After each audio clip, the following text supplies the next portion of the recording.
எனக்கு இந்த நல்ல ஒரு வாய்ப்பை கொடுத்து 4வது வார்த்தையை பேச செய்த தேவனுக்கு கொடான கோடி நன்றி. எனக்கு இந்த நல்ல வாய்ப்பை கொடுத்த பாஸ்டருக்கும் பாஸ்டர் அம்மாவுக்கும் சபை மக்களாகிய உங்கள் அனைவருக்கும் இயேசு நாமத்தில் என் நன்றியும் என் வாழ்த்துக்களையும் தெரிவித்துக் கொள்கிறேன். நன்றி.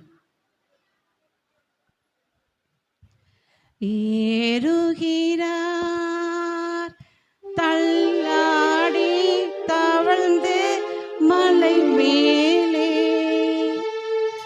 என் நேசர் குருசை சுமந்து கொல்கதா மலை மேல் ஏறுகின்றாரே.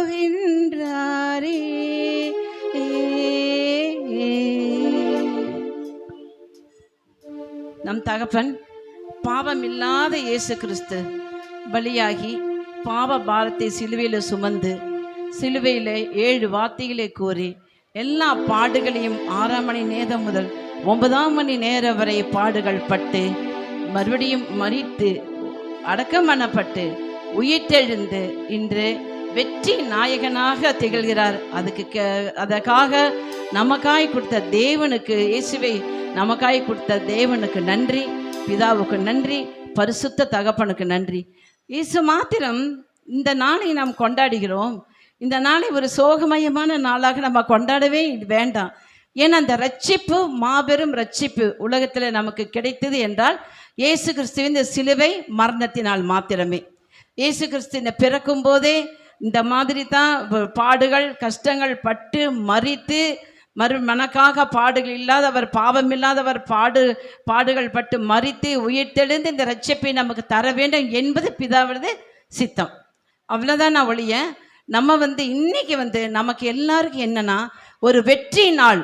என்னங்க சொல்லுங்க, நமக்கு எல்லாரும் ஒரு வெற்றி நாள். இன்னைக்கு நம்ம இங்கே உட்கார்ந்துருக்கோம்னா எல்லாரும் அவங்க வாழ்க்கையிலேருந்து ஒரு பல போராட்டங்களை தாண்டி வெற்றியை உட்கார்ந்துருக்கிறோன்னா அதுக்கு இந்த இயேசு கிறிஸ்து சிலுவையில் பட்ட பாடுகள் மாத்திரமே.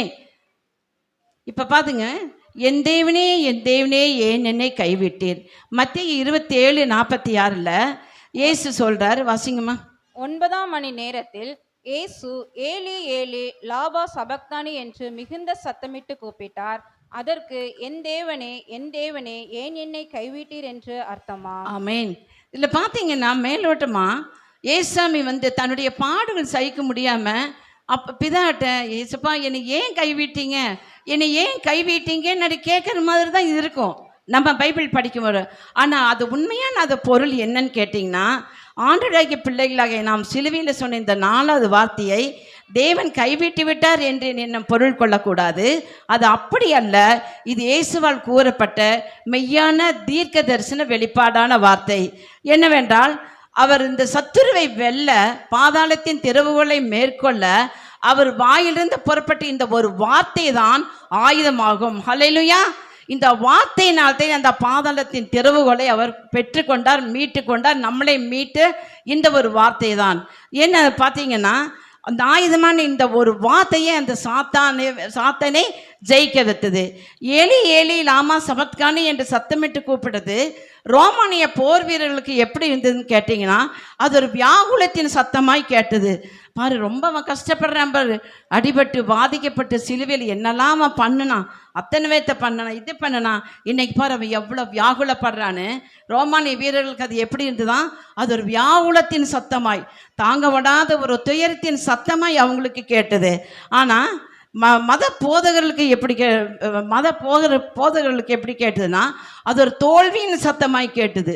மத போதகர்கள் என்னெல்லாம் நீ பண்ணனா, இன்னைக்கு நீ தோத்துட்டியா, இன்னைக்கு எல்லாம் எங்கனால் அடிபட்டு பாதிக்கப்பட்டு நீ எப்படி ஆயிட்ட பாரு, அப்படி கேட்டது.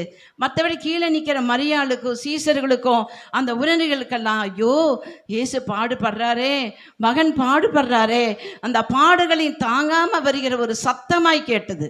இந்த மாதிரி அவங்களுக்கு தோணுபடி அவங்கவுங்களுக்கு. ஆனால் பரலோகம் முழுமைக்கும் இது மாறுபாடான ஒரு வெற்றியின் சத்தமாய் கேட்டது. ஹல்லேலூயா. பரலோக முழுமைக்கும் எப்படின்னா மாறுபாடான ஒரு வெற்றியின் சத்தமாய் கேட்டது.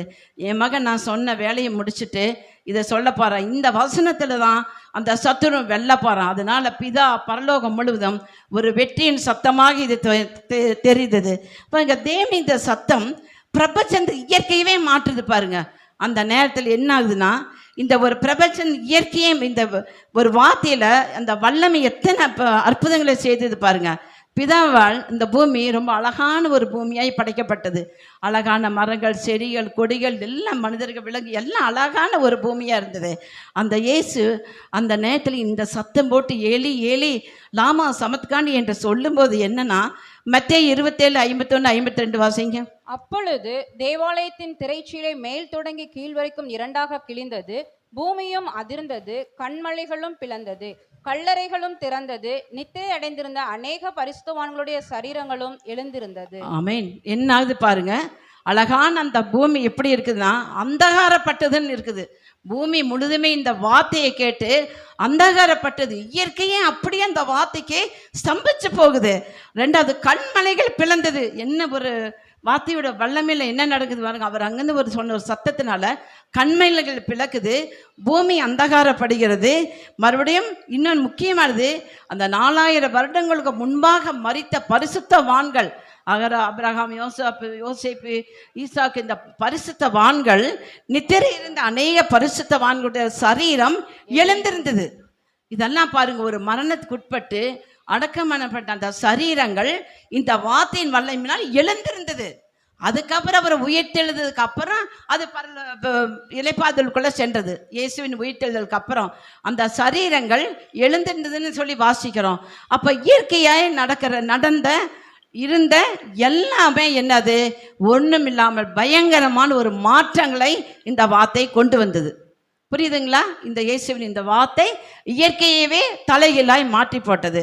அப்போ இயேசுவின் வார்த்தை இந்த அற்புதங்களையும் அதிசயங்களையும் செய்தபடி 6ஆம் மணி முதல் 9ஆம் வரை இயேசு சிலுவைப்பட்ட அறையப்பட்ட நாணத்தில் பூமி அந்தகாரம் உண்டாயிற்று. மத்திய 27:45 மட்டும் படிங்கம்மா. 6ஆம் மணி நேரம் முதல் 9ஆம் மணி நேரம் வரைக்கும் பூமி எங்கும் அந்தகாரம் உண்டாயிற்று. எத்தனை மாற்றங்கள்!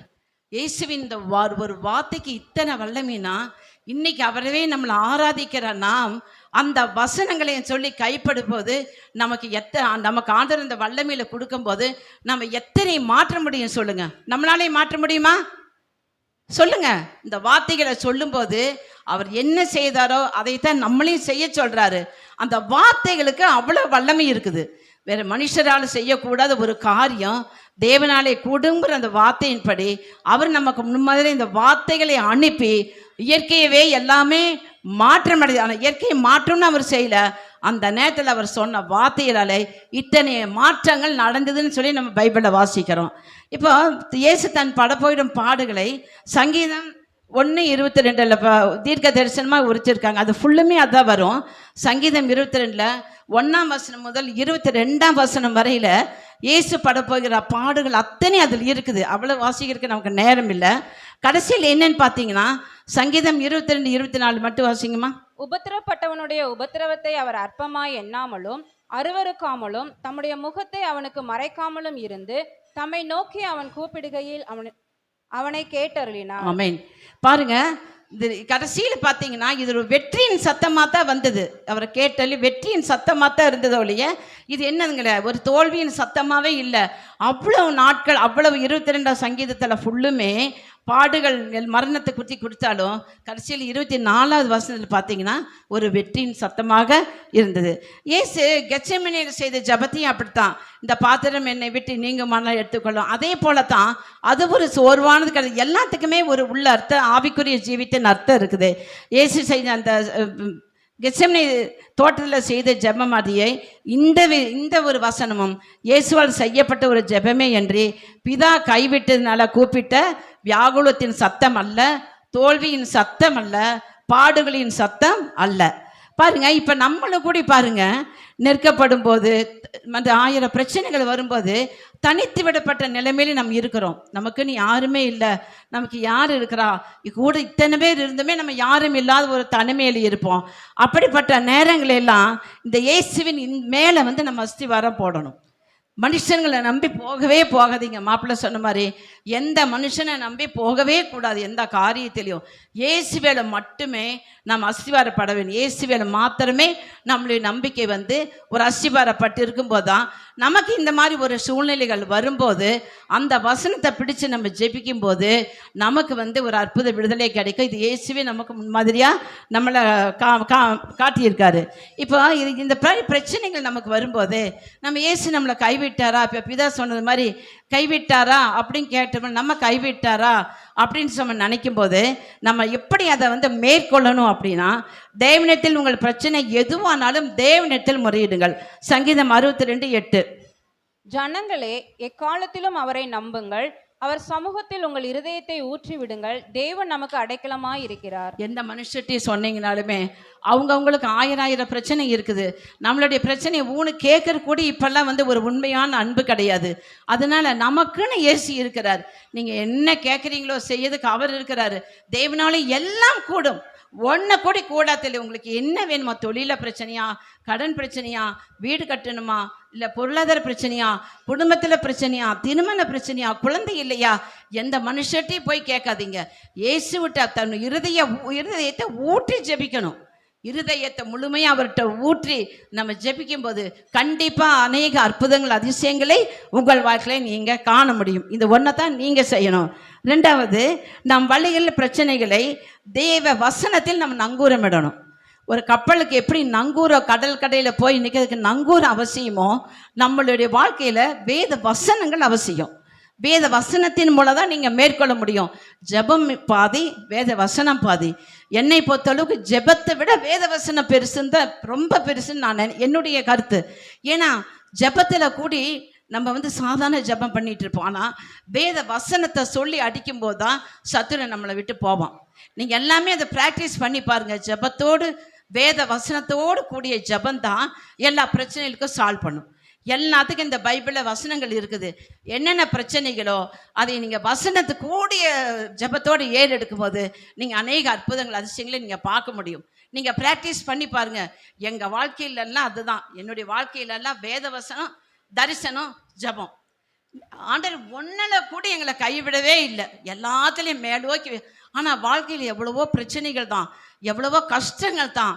ஆனால் ஆண்டவர் என்ன பண்ணலீங்க சொல்லுங்க, கைவிடலை. சொல்லுங்க, கைவிடவே மாட்டார். அழகான கைவிடவே மாட்டார் இயேசு, கைவிடவே மாட்டார்.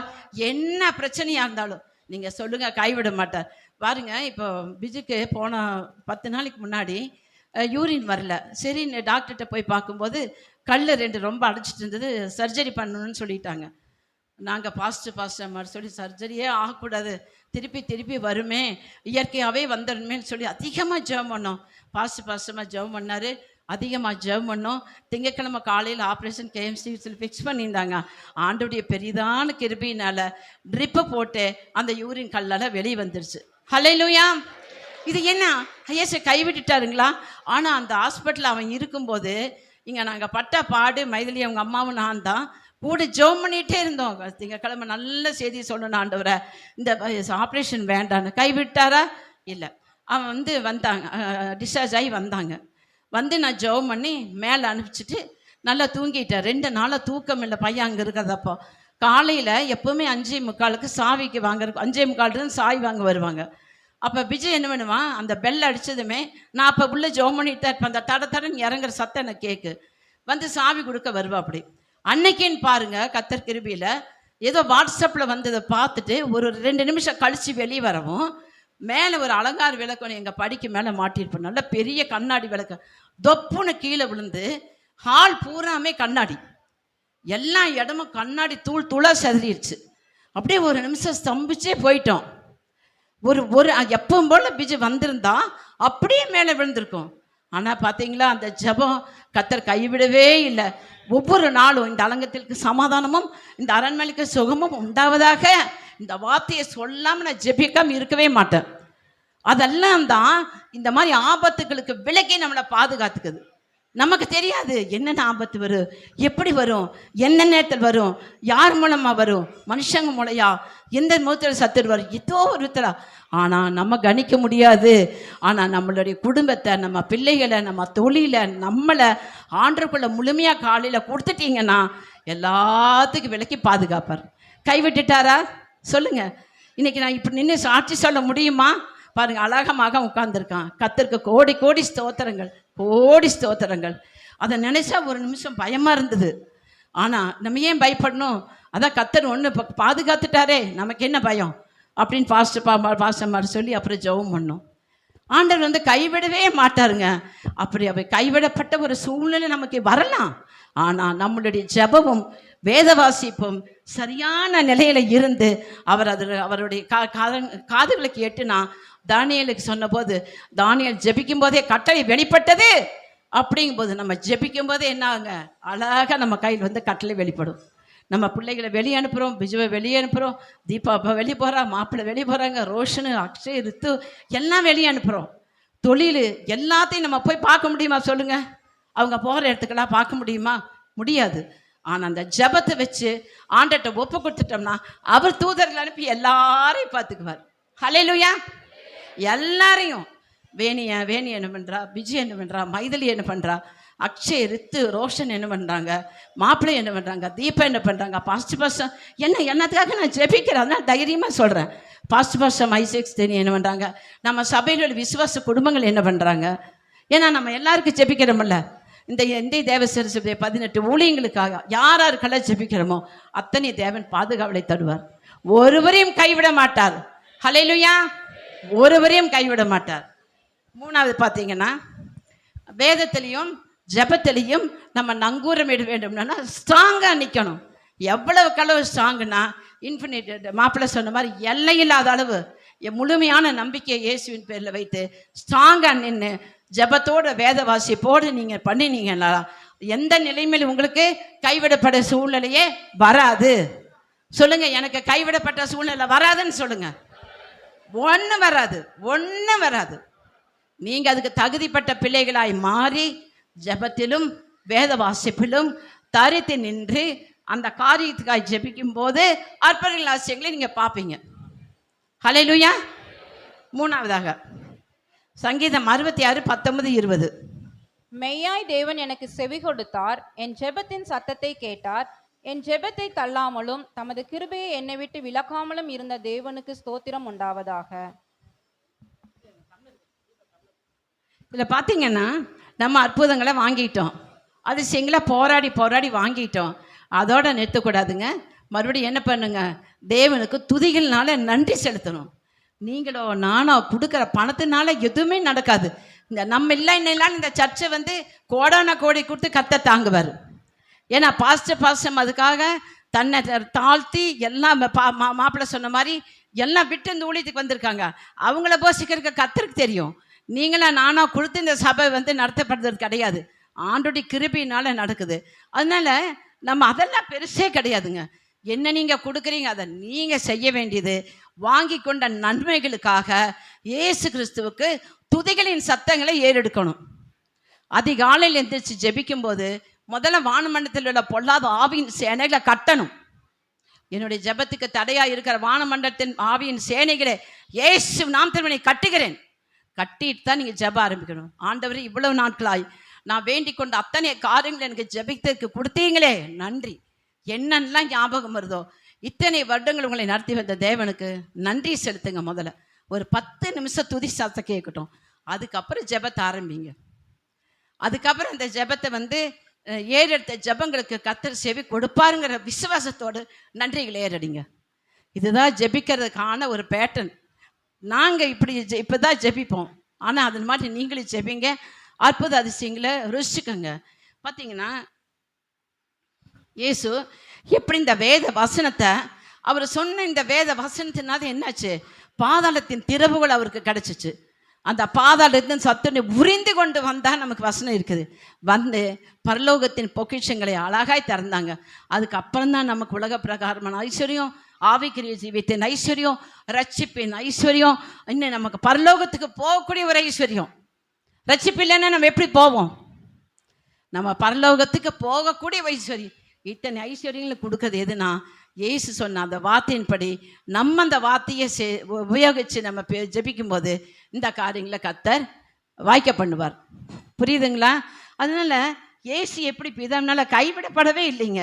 இது அவருக்கு ஒரு வெற்றிகரமான ஒரு வார்த்தை.